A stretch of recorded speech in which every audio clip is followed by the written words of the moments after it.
someone figured out in order, showing every character's placements over the past year. Okay, real quick, everyone say hi, YouTube. Hi, YouTube.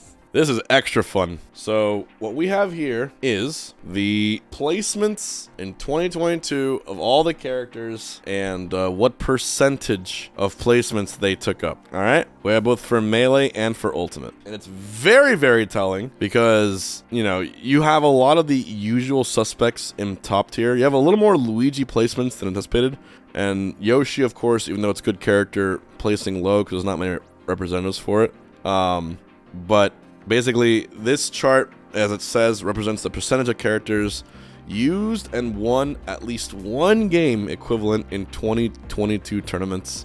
Time period, January 2022 to December 2022.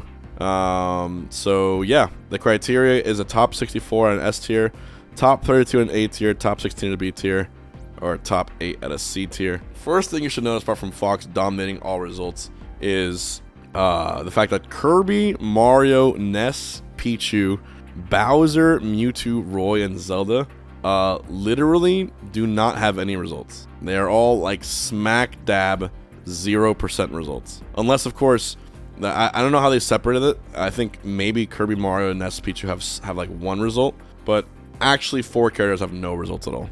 Even Ganondorf, who's supposed to be in the middle tier, just absent of results. Look how low he is. If this is a correct list of this, that seems kind of weird. And this was in 2022, by the way. This was 2022. So this year, stuff is already different because we already see a lot more DK results and all that. But Fox is not only 25%. He's not only a quarter of all results.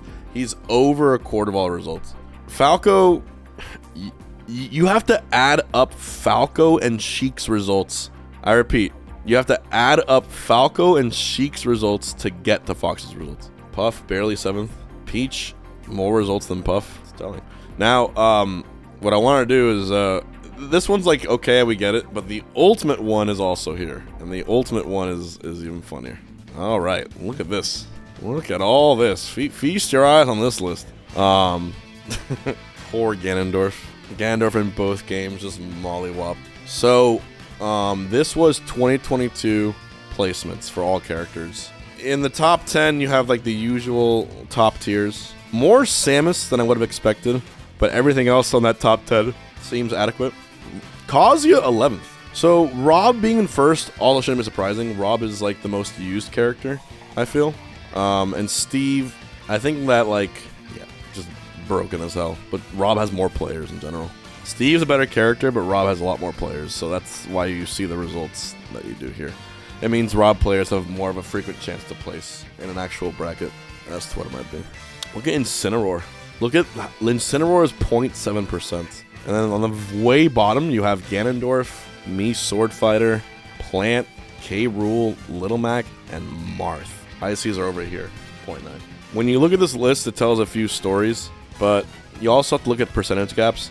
Like the percentage difference from Kazuya to Mega Man, from here all the way here is literally just 1%.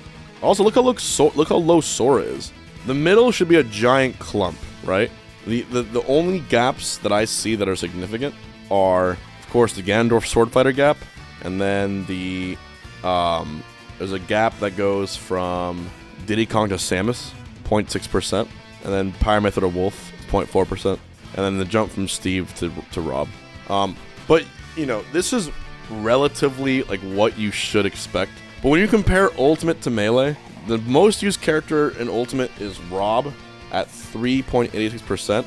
The most used character in Melee, placement-wise, is Fox. What's funny is that if you saw this for any other game, you would start to be like, okay, maybe we gotta ban this Fox character because he's over a quarter of all the results everywhere. But the issue is, that's never going to happen because he is a glass cannon, right? He's just everywhere. He's at the top level, he's at the mid level, he's at the very low level. He destroys people, he gets destroyed. He's like the perfect top tier. He's the perfect top. Okay, he's not perfect, I'll be honest. Jab up smash is absolute bullshit. But with a few tweaks, he would be the ultimately perfect top tier. Pal Fox is the perfect top tier. Pal Fox. Meta Knight is a perfect top tier. Okay, I'm not talking about a flawless character that's too good. I'm talking perfect within the meta. Perfect within the meta. Can you name a better top tier than Fox? You know who I thought would have been a great top tier, number 1 for Ultimate? Aegis. I always thought Aegis would have been a great number 1 character on that tier list. I always thought so. Like, they're broken, but they have easy. They get edge guarded to hell if you're not careful. They were for a little bit, yeah. They were for a little bit. Because there's gotta be a balance, right? There has to be.